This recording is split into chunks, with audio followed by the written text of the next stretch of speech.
memang kondisi rumah kadang harus ditanyakan. Contohnya misalkan di suatu daerah, di suatu daerah saya tidak sebutkan, itu rumahnya kayak istana di tengah hutan.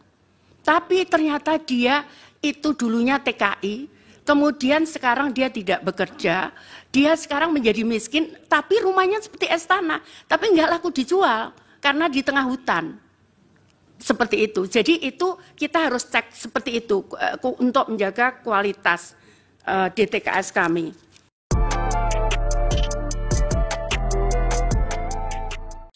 Nah, teman-teman semuanya udah nyimak video tadi kan? Itu video yang disampaikan oleh Bu Risma dalam sidang perebutan itu ya, sidang MK kemarin tentang presiden ya.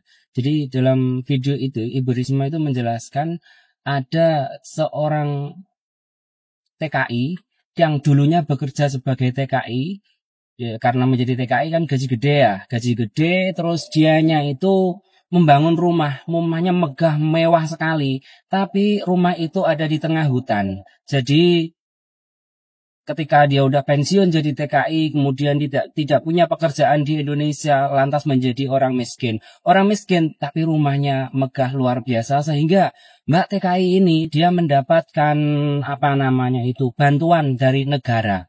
Nah, ada yang komplain, rumahnya bagus, kok mendapatkan bantuan. Nah, setelah punya usut, ternyata mbaknya ini adalah mantan TKI. Selama menjadi TKI, dia bangun rumah yang magrong-magrong, tapi tempatnya itu di dalam hutan. Nah, ketika pulang, dia nggak punya pekerjaan, lantas dia, nggak punya pekerjaan, mau makan apa coba? Lantas negara yang membiayainya. Nah, apa pelajaran yang bisa kita petik dari kisahnya Mbak TKI yang menjadi salah satu bukti di MK ini? Itu adalah gini, banyak sekali teman-teman itu yang ketika menjadi TKI dia hanya membangun rumah yang megah tanpa memikirkan yang lain. Apa itu yang lain? Jadi untuk teman-teman semuanya yang hidupnya di desa, yang hidupnya di terpencil, kemudian dia membangun rumah magrong-magrong, itu biasanya kalau dijual susah lakunya. Kalaupun laku pun harganya akan sangat minim.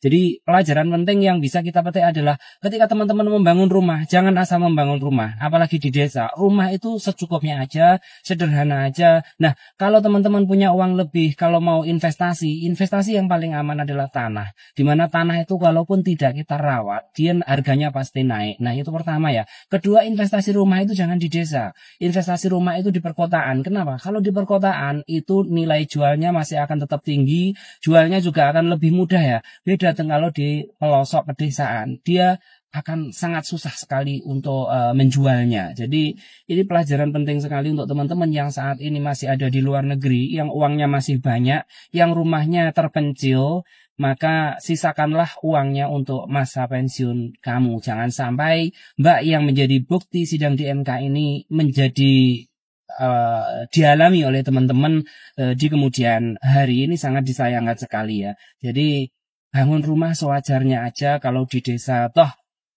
di desa yang penting rumah itu nyaman, isinya bersih, itu udah cukup. Nggak usah seperti istana, kemudian tempatnya di desa. Kita tidak tahu nasib ke depan seperti apa setelah kita pensiun jadi TKI. Karena menjadi TKI itu tidak selamanya. Oleh karena itu, hati-hati. Investasi yang paling aman adalah tanah, kemudian rumah di kota. Kalau di desa, saran saya tidak usah terlalu besar karena dijual pasti nilainya rugi, adapun itu juga kadang susah dijual. Semoga ini menjadi pelajaran untuk teman-teman semua yang saat ini sedang menjadi TKI di luar negeri dan membangun rumahnya yang ada di pelosok terpencil seperti istana. Kalau kalian siap membangun rumah di pelosok terpencil seperti istana, maka kalian harus menyiapkan juga uang pensiun ataupun usaha yang nanti jika kalian pulang dari luar negeri bisa untuk hidup. Jangan sampai terulang lagi nasib-nasib TKI ketika pensiun hidupnya kembali miskin.